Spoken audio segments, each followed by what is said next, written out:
Segundo Tessalonicenses. Paulo escreveu outra carta aos Tessalonicenses e, novamente, o ensino principal é a segunda vinda de Cristo.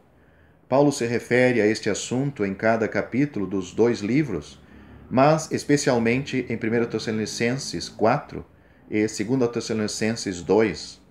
Em 1 Tessalonicenses 4, aprendemos que o Senhor virá para levar o seu povo. Em 1 Tessalonicenses capítulo 3, versículo 13, aprendemos que ele virá com o seu povo. Este é o assunto principal em 2 Tessalonicenses, que nos conta o que terá de acontecer antes que o Senhor venha destruir os seus inimigos. Um grande líder surgirá e ele dirá ser Deus e as pessoas terão de adorá-lo. 2 Tessalonicenses capítulo 2, versículo 4, Apocalipse capítulo 13, versículo 8 e versículo 15. Alguns homens tinham ido a Tessalônica e ensinaram que o dia do Senhor estava próximo. Outros escreveram cartas como se fosse o apóstolo Paulo quem as tinha escrito.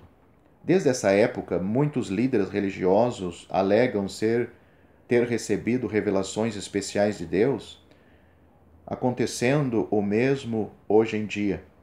Outros negam que Paulo tinha qualquer autoridade e muitos dizem que a Bíblia não é a palavra de Deus.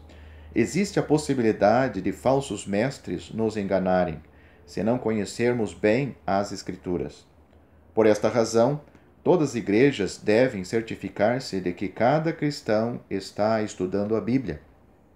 Paulo escreveu para a igreja em Tessalônica e falou a seu respeito a outras igrejas de Deus. 2 Tessalonicenses capítulo 1, versículos 1 a 4.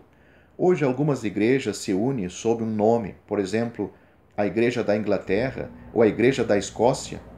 Às vezes adotam o nome de um grande homem, por exemplo, luteranos, de Lutero, ou o nome de alguma doutrina, por exemplo, batistas, do batismo. Em o Novo Testamento, cada igreja era independente, tendo Cristo como cabeça.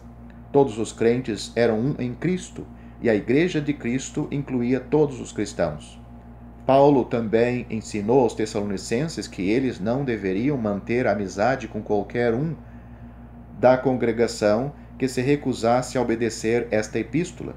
No entanto, não era para esta pessoa ser tratada como inimigo, mas tentar ajudá-lo como um irmão, a fim de trazê-lo de volta ao Senhor. Cristo ensinou que devemos tratar um cristão em pecado como um homem ateu, caso ele não queira arrepender-se. Mateus capítulo 18, versículo 17. Nós nos esforçamos para ganhar os ateus para Cristo e devemos nos esforçar ainda mais para trazer cristãos que estão em pecado para junto ao Senhor. Assim, Paulo ensinou aos Tessalonicenses para não atenderem aos falsos mestres e para não receberem cristãos que se recusassem a obedecer a palavra de Deus.